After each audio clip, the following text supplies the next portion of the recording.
We're going to switch gears a little bit here and look at a topic that's very near and dear to my heart. At Shapeshift last year, we contributed to a project called MicroTik that is designed to act as a trustless oracle, and had a lot of fun exploring different projects and approaches to the oracle issue. Just a quick primer for those who are not familiar. You know, the idea of an oracle is where you really have to bring in the information from the real world into blockchains. Blockchains have no way of knowing this.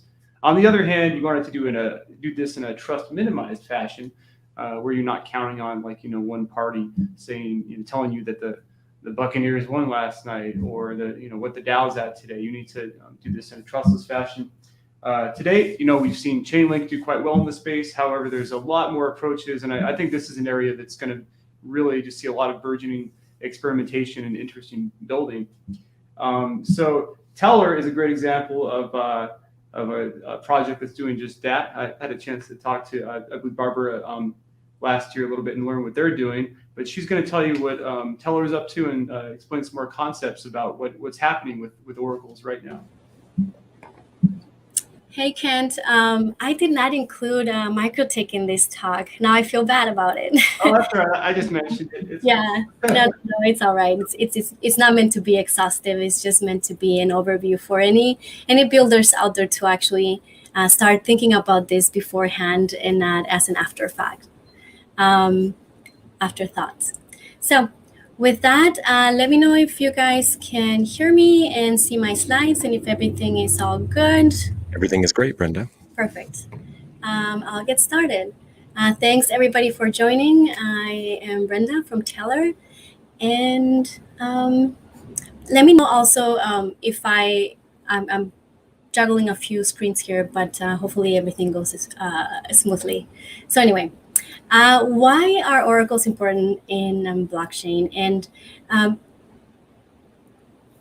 as Kent already mentioned, what really makes the blockchain interesting is that intersection of the off-chain data and on-chain data, and that merge of the real world. Like, it's really what makes it interesting. But before I get into that, when you're, if you're a builder and you're just starting to build, or maybe if you already started because it started over the weekend, but some of the things that you need to think about when you're designing your protocol is what properties of the blockchain make your app actually better to be run on as a dApp rather than on a centralized database, because it will be slower and it will be more expensive. Also, what level of decentralization are you willing to negotiate on? And always remember that your dApp is only as decentralized as the least decentralized aspect of it. And that's really important, because that's where oracles come into play. Sometimes they are an afterthought to many protocols, because they are so, you're way more focused on the product that you want to provide and the UX that you're trying to give your users. But anyway, this talk is going to talk mainly about the science of oracles in general and what's being used on DeFi currently, and why you should keep it in on your thoughts as part of your design structure. So, as I said, oracles are super important because they make things way more interesting and more tangible. It was really fun to play around, I guess, with blockchain data and assets, but it really, what really brought it to life is the ability to merge both worlds together. And that intersection is what brings the most interesting use cases on chain, and what actually brings true competition to the traditional centralized way of doing things. And competition is extremely important because it keeps innovation going and it pushes businesses and states to do better. And because when left unchallenged, without checks and balances, the imbalance of powers can potentially be devastating. So this merge between decentralization and the real world is what really makes the blockchain truly powerful, in my view. And with that, as off-chain data, with off-chain data and all of these use cases, that it was able to bring on chain, it also brought a lot of basically potential profit making, right? Because a lot of the things that this use case bring in are really worth trillions, like financial, in the traditional financial system. When you're talking about derivatives, that's a big portion of the economy. And so when we start looking into the blockchain and its possibilities, right away people start thinking, derivatives, stable coins, prediction markets, gambling protocols. And all we can do as entrepreneurs is like, we're gonna build things to meet that demand because we're in the space, we like it, and as soon as we start building, we start realizing very soon that it is very hard to create products and settle those bets and those derivatives to data that can't be gained. We very quickly go from like how fun it is to build something to, oh wait, can we actually get data on chain that is as trustlessly as we reach consensus on the state of the blockchain? And for the blockchain, the state of the blockchain is just determined by whatever the majority determines to be true, and it's easy. We say, well, easy, right? It took a lot to get there, but once we're there, we know that it's easy to reach consensus on who's sending what to whom and for on chain, and then reach that consensus on chain. But for off-chain data, there's no really pre-specified mechanism to reach that consensus because it's completely unrelated to the blockchain. And the big difference is that now the consensus layer is on chain for this data, and it determines who can push data and whether or not that data is correct. And that's really hard to do in a secure way. So the first way that we as a community, when I talk about the community, I don't just talk about Teller, I'm talking about the whole crypto community, is like the very first and easiest way that we thought about like how to tackle this problem. It's fairly simple, right? You just, have one person either enter the data, either you yourself or you whitelist somebody to enter the data to your smart contract. And for anybody that doesn't know, the biggest name in this basic, and I know they've done different iterations of their product, but the biggest name on Ethereum for this type of design is actually Provable, and in the past they were called Oracleize. And they're really great to do an MVP, but it is centralized and there are high risks to do with that, because basically when you do a design like this, that central party can actually manipulate your data very easily. And also, even if they're not malicious, if they go out of business or shut down their servers, then your contract gets no data. And we call that a liveness guarantee issue. And so that's one of the first designs and one of the first ways that we actually as a community tackled it. Well, it was actually an Italian guy that came up with that, but it was cool. Anyway, so the next design is actually having a multi-sig type of design. And for this, you don't just whitelist one person, but you whitelist a handful of parties and they all place data on chain, and then you can take the median, average, whatever you want for your contract. And as you can tell, it is a little bit better, more like a proof of authority version of an Oracle if we're kind of trying to correlate them to layer one solutions. But it's still pretty, I think it's definitely a better option than just having one party enter the data. And it puts a lot of the design back on your court as the developer. Another way that it's a slightly modified version of the multi-sig is when you have multiple parties provide the data, but then you have one relayer actually push the data on chain. And I actually think this is a slightly worse version of it, just because now you're kind of centralizing all of that data that's coming from different parties. But the good thing about this is that it does separate the risk. So in this case, one of the groups, the group that provides the data, they can, you separate, like they can manipulate the value, but only the relayer can censor your system. So it kind of splits the risk. So that's something to just keep in mind. But either way, you are back to being centralized. Another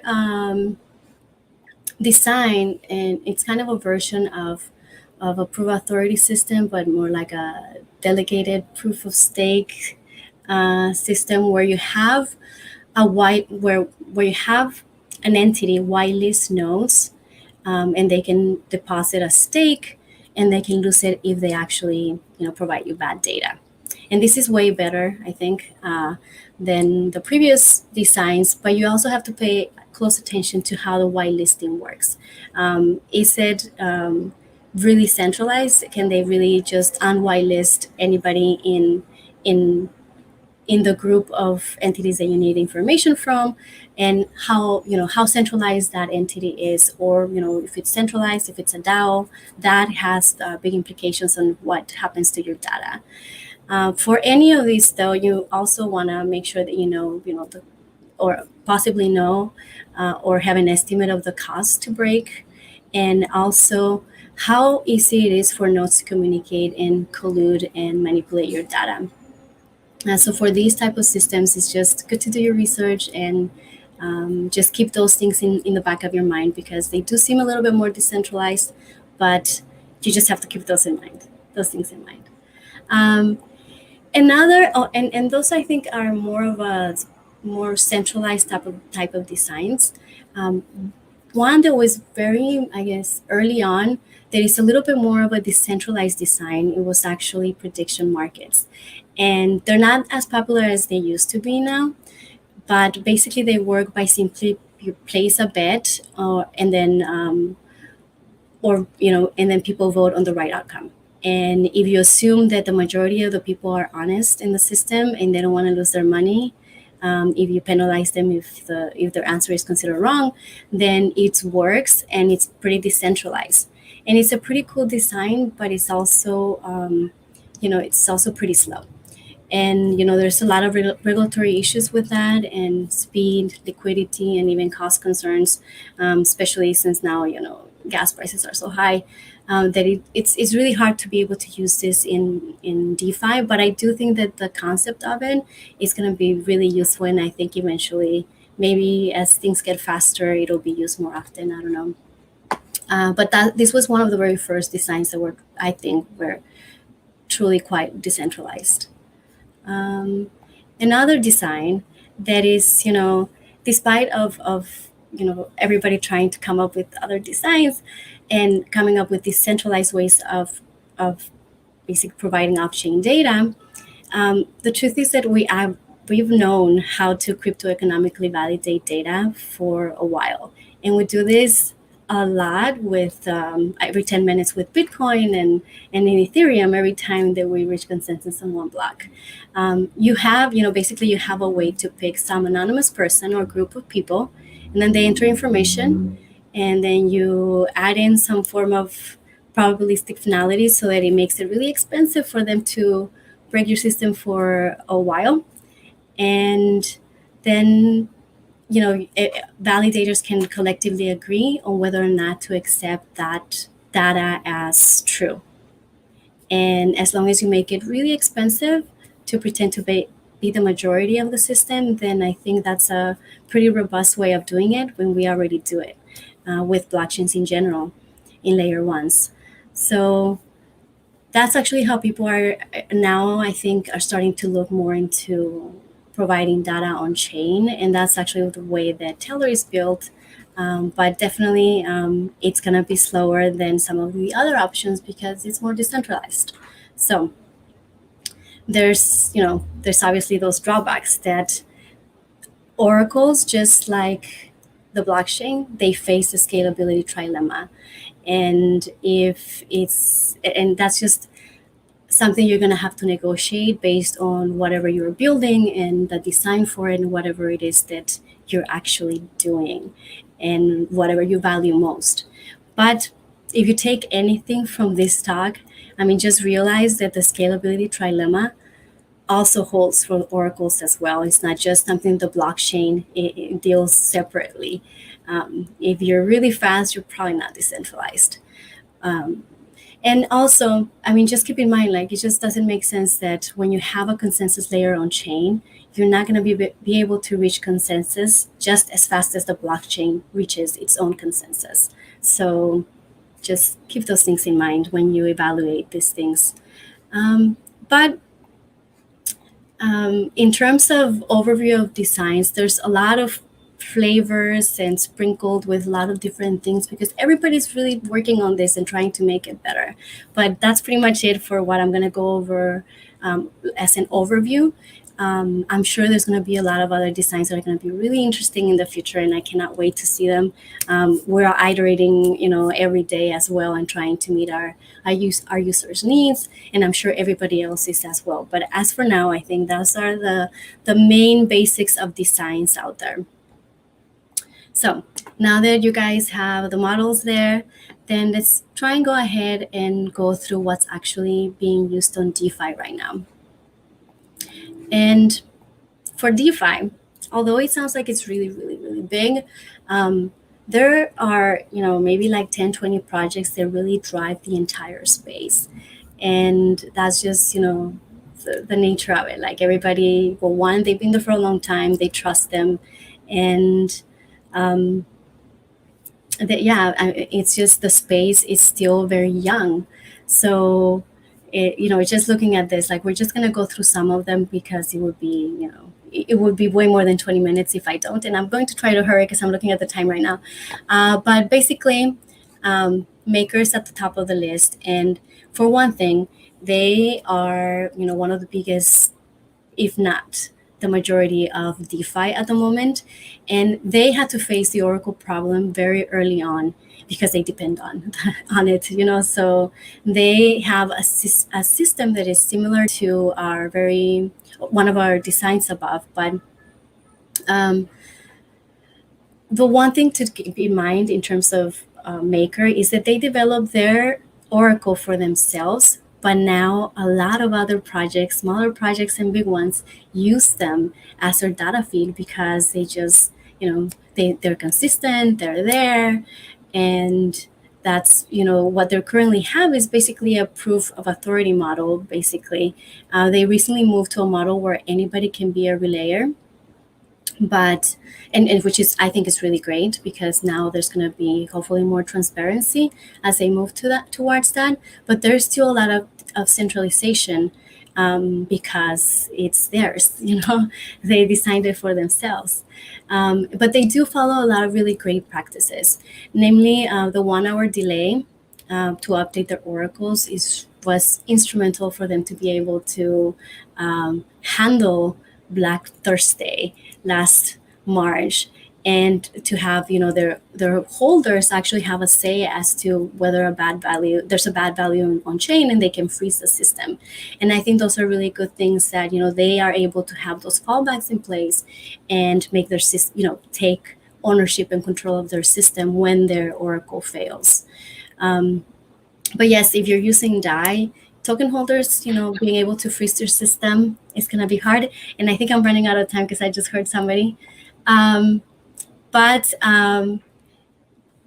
So another very similar design is the Open Oracle system from Compound, and they also use it for themselves. And then Chainlink, it's also a really big name in Oracle, in the Oracle space, and some of the of the few other projects they also have a lot of volume, they use them as well.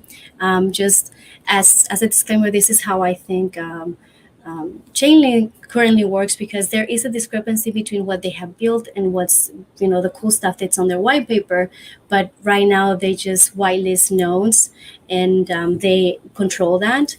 But they are still being widely used by some of the the bigger players.